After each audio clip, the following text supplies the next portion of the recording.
अपनी संपूर्ण सुबह की व्यायाम दिनचर्या का पालन करने के बाद काइल स्कूल जाता है और ग्रीन कमेटी के अध्यक्ष पद के उम्मीदवार के रूप में भाषण देता है। वह भीड़ में सभी से कहता है कि वे बदसूरत हैं और उन्हें इस बेकार चीज को अपनाना चाहिए। हर कोई उसके लिए जयकार करता है क्योंकि वह बताता है कि वे उसे वोट देंगे, इसलिए नहीं कि वह पर्यावरण की परवाह करता है, बल्कि इसलिए कि वह सुंदर, अमीर और लोकप्रिय है। यह बताने की जरूरत नहीं है कि उसके पिता एक प्रसिद्ध समाचार एंकर हैं। कोषाध्यक्ष उम्मीदवार लिंडी उसे उत्सुकता से देखती है, लेकिन भीड़ में केंद्र को निराशा होती है और वह कमरे से बाहर चली जाती है। बाद में क्वार्टर में काइल को पता चला कि उसके सभी अभियान पोस्टर तोड़ दिए गए हैं। केंद्रा इस तथ्य को नहीं छिपाती है कि उसने ऐसा किया है और काइल का अपमान करना शुरू कर देती है, जो तुरंत उसका अपमान करती है। एक संक्षिप्त बहस के बाद काइल लिंडी पर हमला करता है, जो काइल के झांसे में नहीं आती है और बस उससे हाथ मिला देती है। बाद में घर पर काइल के पिता रॉब लोगों की शक्ल सूरत के बारे में बात करना बंद नहीं कर पाते और यह भी बताते हैं कि अच्छा दिखना ही सफलता की कुंजी है। काइल निराश है क्योंकि उसके पिता मुश्किल से ही उस पर ध्यान देते हैं। वह उसे एक संदेश भेजता है और वह उसे लगभग मिल ही जाता है, लेकिन जब रोब को दूसरा कॉल आता है तो वह चला जाता है। नौकरानी जोला बातचीत शुरू करने की कोशिश करती है और अपने परिवार का जिक्र करती है, जो अभी भी अपने देश में वापस आ गया है, लेकिन काइल इसे खारिज कर देती है और इसे एक सिसकने वाली कहानी कहती है। अगले दिन काइल चुनाव जीत जाता है और उसे एक मित्र से संदेश मिलता है कि केंड्रा इसके बारे में पागल है। जब वह उसे पास से गुजरते हुए देखता है तो वह मित्रवत होने का नाटक करता है और उसे एक उत्सव पार्टी में आमंत्रित करता है। उस रात पार्टी में काइल की प्रेमिका उस पर क्रोधित हो गई क्योंकि उसने उसे गलत फूल दिया था। जब से वह चली जाती है, काइल गुलाब को अपनी जैकेट की जेब में रखता है और लिंडी से बात करता है, जो माचू पिचू की यात्रा के लिए पैसे बचाने के लिए वेट्रेस के रूप में वहां काम कर रही है। वे कुछ देर बात करते हैं और लिंडी काइल को स्कूल अखबार के लिए एक साथ तस्वीर लेने के लिए मनाती है। काइल ने लिंडी को सफेद गुलाब दिया और उसने समझाया कि इस फूल का मतलब है कि मैं तुम्हारे लायक हूं। तस्वीर खींचे जाने के बाद काइल को पता चलता है कि केंद्र आ गया है और यह सोचकर सबके सामने उसका अपमान करना शुरू कर देता है कि वह वास्तव में उसे वहां चाहता था। केंद्रा बताती है कि वह केवल उसे दूसरा मौका देने आई थी और उसने इसे गंवा दिया, इसलिए वह चाहती है कि वह उसे स्वीकार कर ले। जैसे ही वह उसे बहुत तीव्रता से देखती है, उसे चक्कर आने लगता है और वह चला जाता है। काइल डांस फ्लोर पर अपना ध्यान भटकाने की कोशिश करता है, लेकिन वह अभी भी अच्छा महसूस नहीं कर रहा है और केंद्रा की तीखी निगाहों को महसूस करता रहता है। वह इमारत से बाहर भागता है और रोब के शो का प्रचार करने वाली बस के गुजरने से पहले एक आदमी को अपने चेहरे पर टैटू के साथ देखता है। ऐसा प्रतीत होता है कि पास की एक महिला का चेहरा केंड्रा जैसा है और जब काइल सड़क पार करता है तो एक कार लगभग उसके ऊपर से गुजर जाती है।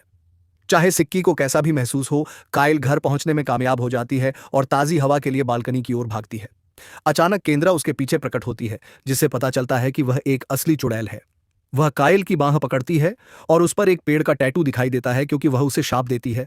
कहती है कि काइल के पास उसे प्यार करने के लिए किसी को ढूंढने का 1 साल है। पेड़ पर फूल दिखाई देते हैं, जबकि केंड्रा समझाता है कि साल खत्म होने और फूल फिर से खिलने के बाद अगर उसे प्यार के शब्द नहीं मिले तो वह हमेशा के लिए इसी तरह फंस जाएगा। जब वह एक तरफ हटती है तो काइल खिड़की में अपना प्रतिबिंब देखता है और यह जानकर तबाह हो जाता है कि वह एक राक्षस बन गया है। उसके चेहरे पर निशान, टैटू और धातु के निशान हैं। उसकी भौहें भी अब गले लगाने और चूसने जैसे शब्द हैं। जैसे ही केंद्र गायब हो जाता है, काइल अपनी शर्ट उतार देता है और देखता है कि उसका बाकी शरीर उसी स्थिति में है। कुछ घंटों बाद रॉब आता है और पाता है कि काइल अंधेरे में बैठा है। रॉब भ्रमित हो जाता है और लाइट जला देता है। उसी समय काइल उसे रोकने की कोशिश में गलती से एक दर्पण तोड़ देता है। भयभीत रॉब काइल को शहर के सबसे अच्छे डॉक्टर के पास ले जाता है, जो बताता है कि काइल पूरी तरह से स्वस्थ है और फिर भी चाहे वे कुछ भी करें, उसकी त्वचा में कोई बदलाव नहीं आएगा। रॉब फेस ट्रांसप्लांट जैसे समाधान की भीख मांगता रहता है और कहता है कि वे सब कुछ जोखिम में डाल देंगे। यह महसूस करते हुए कि उसके पिता केवल अपने बारे में सोच रहे हैं, काइल गुस्से में कार की ओर वापस भागता है। अगले दिन रॉब काइल को शहर के बाहर एक निजी घर में रहने के लिए ले जाता है और उसे गले भी लगाता है। फिर रॉब काम के लिए निकल जाता है और कभी वापस नहीं आता है, इसलिए काइल को इस तथ्य से निपटना पड़ता है कि उसका एकमात्र साथी नौजोला है। स्कूल में उसके दोस्तों को बताया गया था कि वह पुनर्वसन के लिए गया है, लेकिन जैसे जैसे सप्ताह बीतते हैं उन्हें आश्चर्य होता है कि क्या यह सच है और यहां तक कि सिद्धांत भी देते हैं कि वह वास्तव में जेल में है। काइल खुद को इंटरनेट पर व्यायाम में व्यस्त रखने की कोशिश करता है, लेकिन वह अवसाद से बुरी तरह प्रभावित हो गया है और उसके पिता लगातार उसे मना कर रहे हैं। जैसे ही मौसम बदलता है, एसोट्यूस का पेड़ टैटू मौसम से मेल खाता है। एक दिन नाम का एक अंधा आदमी घर पर आएगा। यह पता चला कि वह रोब द्वारा भेजा गया एक शिक्षक है ताकि कायल अपनी शिक्षा में पीछे न रहे। जब कायल अपमान और गाली गलौज करने की कोशिश करता है तो हम बिना किसी हिचकिचाहट के उसे वापस फेंक देंगे। काइल अपने पिता द्वारा एक अंधे व्यक्ति को काम पर रखने के बारे में भी बोलता रहता है, लेकिन वह इससे उसे परेशान नहीं होने देगा। उस रात काइल रॉब का शो देखता है, फिर भी आहत महसूस करता है। वह झोला से उसके बच्चों के बारे में पूछता है और उसे ईर्ष्या होती है कि वह उनसे कितना प्यार करती है। फिर काइल ने अपने पिता को फोन किया और अपनी बैठकें रद्द करने के लिए अपने वॉइसमेल में एक संदेश छोड़ा और कहा कि अब दिखावा बंद करने का समय आ गया है। अपने भावनात्मक दर्द से निपटने के लिए काइल अपनी बाइक पर घूमने जाता है। घंटों तक गति सीमा तोड़ने के बाद वह एक पोशाक पार्टी में आता है और उसे कुचलने का फैसला करता है, क्योंकि उन्हें लगता है कि उसने भी पोशाक पहनी हुई है। वह केंड्रा को वहां पाकर आश्चर्यचकित हो जाता है और उससे अभिशाप समाप्त करने की विनती करता है, लेकिन वह इनकार कर देती है और उसे भीड़ में खो देती है। काइल चारों ओर देखना जारी रखता है और उसे पता चलता है कि उसकी प्रेमिका अब उसके सबसे अच्छे दोस्त को डेट कर रही है। वह यह भी स्वीकार करती है कि उसे खुशी है कि काइल चला गया है, क्योंकि उसे हमेशा लगता था कि उसका मनोरंजन करने के लिए उसे मतलबी बनना होगा। क्रोधित काइल ने कुछ सजावटों को लात मार दी और लिंडी ने उसे और अधिक सावधान रहने के लिए कहा। वह काइल की प्रेमिका को उसके नए लड़के के साथ भी देखती है और अस्वीकृति दिखाती है। इस बात से अनभिज्ञ कि वह किससे बात कर रही है, वह उल्लेख करती है कि कैसे वह काइल का सम्मान करती थी कि उसने चीजों को वैसे ही देखा जैसा उसने देखा था, भले ही वह इसके बारे में बुरा था, और उसे जीवन का एक शॉट कहती है। अगले दिन काइल जाग गया और डार्ट्स खेलते समय उसे देखकर प्रभावित हुआ। चूंकि काइल अभी भी कक्षाएं नहीं चाहता है, इसके बजाय वे हाई स्कूल की कहानियों का आदान प्रदान करते हैं और उसे बताएंगे कि अंधे होने के बाद भी वह कैसे डेटिंग करता रहा। इससे प्रेरित होकर काइल ने सोशल मीडिया की जांच की और महीनों पहले लिंडी के साथ ली गई तस्वीर देखी। उसे एहसास हुआ कि वह उसके बारे में सोचना बंद नहीं कर सकता है। वह शहर जाता है और लिंडी के घर के बाहर खिड़की पर कुछ देर तक उसे देखने के लिए खड़ा रहता है, जबकि कुछ समय बाद काइल ने नोटिस किया कि वह अभी भी अच्छे कपड़े पहनना सुनिश्चित करेगी और बताती है कि एक अंधे व्यक्ति के लिए भी दिखावट महत्वपूर्ण है। हालांकि यह समझाएगा कि यह इस बारे में नहीं है कि दूसरे उसे कैसे देखते हैं, यह इस बारे में है कि वह खुद को कैसे देखता है। तब काइल ने अपने सोशल मीडिया की जांच की और उसे अपनी ज्यादातर आत्ममुग्ध तस्वीरों का एहसास हुआ। उनकी प्रोफाइल जानकारी भी घृणित अपमान वाली है, जो कोई वास्तविक व्यक्तित्व नहीं दिखाती है। अपने रवैये से निराश होकर काइल ने अपना अकाउंट डिलीट कर दिया और लिखा, मैं अब इसका कारण नहीं हूं। अगले कुछ दिनों तक काइल दूर से लिंडी को देखने के लिए शहर का दौरा करता रहता है और हर बार जब वह उसे अजनबियों के प्रति दयालु देखता है तो मुस्कुराता है। जल्द ही विल और जोला ने उससे उसके भागने के बारे में पूछा और जब उन्होंने सुना कि वह एक लड़की को देख रहा है तो उन्हें लगा कि काइल प्रगति कर रहा है। वे छत पर गोल्फ खेलकर जश्न मनाते हैं। एक रात काइल ने लिंडी को जल्दी से अपना घर छोड़ते हुए देखा, क्योंकि वह अपने पिता को नहीं ढूंढ पा रही थी। वह उसका पीछा करता है और उसे एक गली में पाता है, जहां दो हथियारबंद डीलर उसके अटारी पिता से उसके बकाया पैसे मांग रहे हैं, क्योंकि वे उसे चोट पहुंचाने की धमकी दे रहे हैं। काइल बाड़ पर कूद जाता है और एक डीलर को धक्का दे देता है, जिससे लिंडी के पिता छिप जाते हैं। दूसरे डीलर ने गायब होने से पहले लिंडी को सीढ़ियों से नीचे फेंक दिया। जब काइल बेहोश लिंडी को उठाती है और उसे उसकी बिल्डिंग के अंदर छोड़ देती है, अचानक वह एक गोली की आवाज सुनता है और वापस गली की ओर भागता है, जहां उसे पता चलता है कि लिंडी के पिता ने एक डीलर को गोली मार दी है और दूसरा बदला लेने के लिए लिंडी को मारने का वादा करते हुए भाग रहा है। काइल ने तुरंत पिता को निहत्था कर दिया और उसके चेहरे की तस्वीर ले ली और उससे पुलिस को कुछ भी न बताने के बदले में लिंडी की रक्षा करने के लिए कहा। अगले दिन लिंडी काइल के निजी घर पर पहुंचती है और इस तरह उसकी जिंदगी बर्बाद करने के लिए वह स्पष्ट रूप से अपने पिता से नाराज है। वह घर के मालिक से मिलने की मांग करती है, लेकिन काइल बाहर आने की हिम्मत नहीं करता है और झोला के पास उसे उसके असली नाम के बजाय शिकारी के रूप में संदर्भित करने का आदेश है। जब वह सोशल मीडिया चेक करता है तो उसे पता चलता है कि लिंडी का स्टेटस नरक में है। शाम को काइल मास्क पहनती है और लिंडी के लिए खाना लाने की कोशिश करती है, लेकिन वह दरवाजा नहीं खोलती है और उससे बात करने से इनकार कर देती है। काइल ने हार नहीं मानी और उसके लिए फैंसी बैग और गहने जैसे महंगे उपहार छोड़ती रही, लेकिन लिंडी प्रभावित नहीं हुई।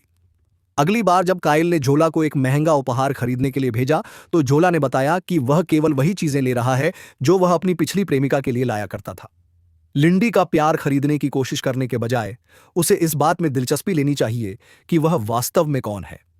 बाद में काइल अपने कमरे में पहुंचती है और फोन पर अपने एक दोस्त से बात करते हुए सुनती है। वह उन सभी चीजों के बारे में शिकायत करती है जिन्हें वह अपने जीवन में मिस करती है। अचानक वह उसे देखती है और नकाब पहनकर इधर उधर घूमने के लिए उसे एक ढोंगी कहती है। वह जानना चाहती है कि वह वहां क्यों है। इसलिए काइल ने बताया कि उसके पिता उससे इतना प्यार करते हैं कि वह उसकी रक्षा करने के लिए बेताब थे। लिंडी शांत हो जाती है और काइल की जूस की पेशकश स्वीकार कर लेती है। इसके बाद काइल और अधिक प्रयास करने लगता है।